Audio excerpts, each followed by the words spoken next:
नमस्कार, मैं हूं राहुल शर्मा। आप देख रहे हैं SP9 न्यूज़। स्वागत है आप सभी का आज के इस प्रोग्राम में। प्रोग्राम की शुरुआत बिहार से। जी हां, बिहार में बहार बा। बिहार में लालू सरकार बा। बिहार में चाचा भतीजे की जोड़ी बा और बिहार में खुशियां ही खुशियां बा। दरअसल खुशियां हो भी क्यों ना, क्योंकि बिहार में नई सरकार जो बनी है, तेजस्वी यादव का सपना जो पूरा हुआ है, लेकिन कहीं इनकी खुशियों को नज़र ना लग जाए। भाई, नज़र लगाने वाले भी बहुत हैं और बहुत ताक में बैठे हुए हैं।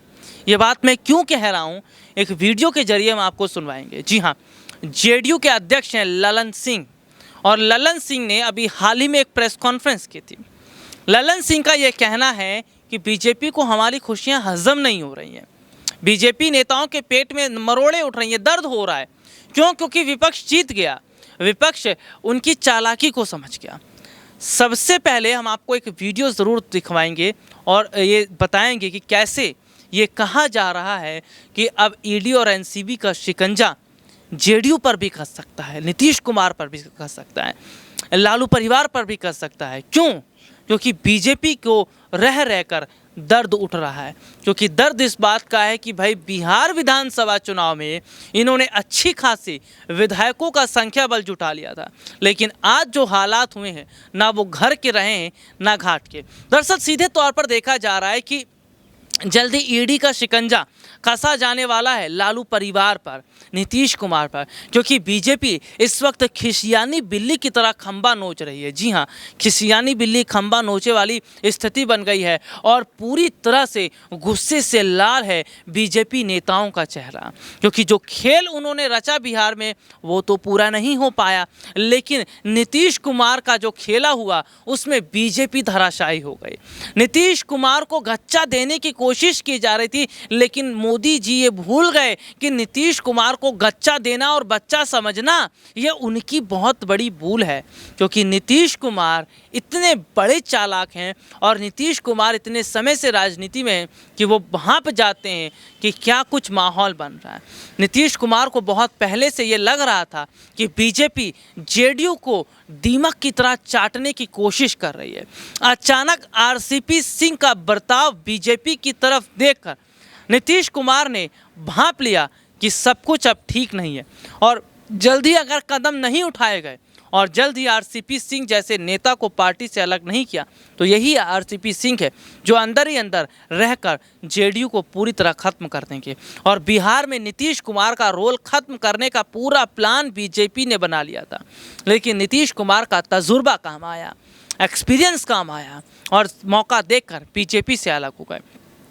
अब ये देखा जा रहा है कि जिस तरह से बीजेपी को बड़ा झटका लगा, उसके बाद बीजेपी शांत तो रहेगी नहीं, लेकिन एक रिपोर्ट में अपने दर्शकों को बता रहा था कि किस तरह से ललन सिंह कह रहे हैं कि अब हमें डर है कि कहीं ईडी का छापा हमारी तरफ भी ना पड़े, क्योंकि बीजेपी खुन्नस खाकर बैठी है और कुछ नहीं मिलता तो बीजेपी के तो दो हथियार हैं ही हैं, ईडी और एनसीबी। क्या कुछ कह रहे हैं ललन सिंह, ध्यान से सुनिए। प्रयास तो राष्ट्रीय जनता दल पर कल कर रहे थे, आपका तो कुछ कुछ संबंध सब जगह है, मनीष जी पता लगा लीजिए। राष्ट्रीय जनता दल के लोगों को फोन कर रहे थे कि भाई रुक जाओ, किसी तरह 3-4 दिन रुक जाओ। तो ये सब काम वो लोग उधर करते हैं, इधर कोई उनका एजेंटे अब नहीं बचा। एक वो एजेंट था जिसको नीतीश कुमार जी पहचान लिए और विदा कर दिए, बेटिकट कर दिए। अब तो बेटिकट कर दिए तो अब कहाँ उनका कौन एजेंट यहाँ बचा है जिससे वो प्रयास करते? बोलिए अब आपका। और इनकम टैक्स, सीबीआई और ईडी से हम लोग को क्या डर लगेगा? हम लोग कोई कंपनी चलाते हैं, हम लोग कोई कंपनी चलाते हैं कि मनी लॉन्ड्रिंग करते हैं? जितना ही भी सीबीआई या ईडी लगाना है लगा लें, हम लोग को कोई फर्क नहीं पड़ता है। हम लोग का आमदनी हम लोग का कृषि से है, हम लोग का आमदनी हम लोग के वेतन से है, हम लोग का आमदनी जो घर है उसके किराया से है। इसके अलावा कोई आमदनी का स्रोत नहीं है। उनको जितना ईडी लगाना है लगा लें।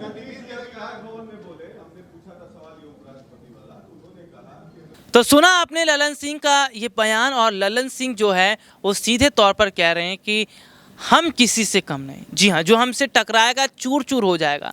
दरअसल मौजूदा समय के अंदर देखा जा रहा है कि जिस तरह से बिहार में बहुत बड़ा खेला हुआ है, बिहार में नीतीश कुमार ने जो किया उसके बाद नीतीश कुमार पर सवाल खड़े किए जा रहे हैं। बीजेपी के नेताओं ने नीतीश कुमार के खिलाफ मोर्चा खोलना शुरू कर दिया है कि नीतीश कुमार गद्दार हैं, नीतीश कुमार बगावती हैं, नीतीश ने बीजेपी को धोखा दिया है, नीतीश ने बीजेपी के खिलाफ जहर उगला, नीतीश ने बीजेपी को जो है इस तरह से बीच मझधार में छोड़ दिया। लेकिन बीजेपी से सवाल नहीं कि आखिरकार क्यों जरूरत पड़ गई थी बीजेपी को कि वो जेडीयू को दीमक की तरह चाटने के लिए मजबूर थी, क्यों जेडीयू का रोल ही खत्म किया जा रहा था बिहार में, बीजेपी क्यों कर रही थी नीतीश कुमार का खेल खत्म, जब नीतीश कुमार से डर रही थी। ऐसे सवाल बीजेपी से भी होने चाहिए लेकिन नहीं हो रहे। तो सीधे तौर पर देखा जा रहा है कि बिहार में जो स्थिति हुई है वो सीधे तौर पर शेर पर सवा शेर वाली बात हुई है। अगर सवा शेर मोदी सरकार है, देखिए अगर शेर है मोदी सरकार तो सवा शेर नीतीश कुमार, और ये बात उन्होंने करके दिखा भी दिया। तो फिलहाल देखा जा रहा है कि नीतीश कुमार इस वक्त खुश हैं, लेकिन नीतीश कुमार ने कहा है, तेजस्वी यादव ने कहा है कि जो जनता से ऐलान किया गया है रोजगार का, शिक्षा का, स्वास्थ्य का, उसको सबसे पहले काम किया जाएगा। और तो और बिहार की जनता भी बहुत खुश है। बिहार की जनता जो है वो भी ये देख रही है कि नई सरकार आई है तो कुछ तो होगा। तेजस्वी भैया ने डिप्टी सीएम की पद संभाली है। बिहार की जनता तेजस्वी को तेजस्वी भैया कहकर बुलाती है, और बिहार में लालू का लाल बा, जय जयकार बा, ये बिहार में हो रहा है। क्योंकि बिहार में हमने देखा कि जनता और युवा सबसे ज़्यादा तेजस्वी यादव के समर्थन में खड़े होकर जिंदाबाद के नारे लगा रहे थे। जी हाँ, क्योंकि उनको लग रहा है कि तेजस्वी यादव उनके दुख दर्द को समझेंगे, तकलीफ़ों को समझेंगे। देखिए इन सब के बीच बिहार की जनता बहुत समय से परेशान थी, क्योंकि वो ये देख रही थी कि जब तक जेडीयू और बीजेपी का गठबंधन रहेगा विकास तो नहीं हो पाएगा। मोदी सरकार विकास विकास की बात तो करती रही है लेकिन विकास बिहार में कुछ खास नहीं हो पाया। नीतीश कुमार ने जो काम किया वो खैर अलग रहा, लेकिन यहाँ पर देखा जा रहा है कि बिहार में नीतीश कुमार का और बीजेपी से अलग होना, यानी कि बीजेपी का और जेडीयू से गठबंधन टूटना, ये जनता को बहुत अच्छा लग रहा है। उनका कहना है कि बीजेपी का और जेडीयू का गठबंधन तो बहुत पहले टूट जाना चाहिए था ताकि बिहार में इस तरह के हालात तो नहीं होते। तो सीधे तौर पर देखा जा रहा है कि बिहार की जनता इस वक्त खुश तो है, लेकिन क्या वाकई जो सपना दिखाया तेजस्वी ने वो पूरा हो पाएगा? और बीजेपी की खामोशी क्या बता रही है कि क्या वाकई कुछ बड़ा खेला बीजेपी भी करने वाली है बिहार में? आज के लिए इतना ही। आपसे फिर दोबारा मुलाकात होगी, तब तक के लिए इजाज़त दीजिए। नमस्कार।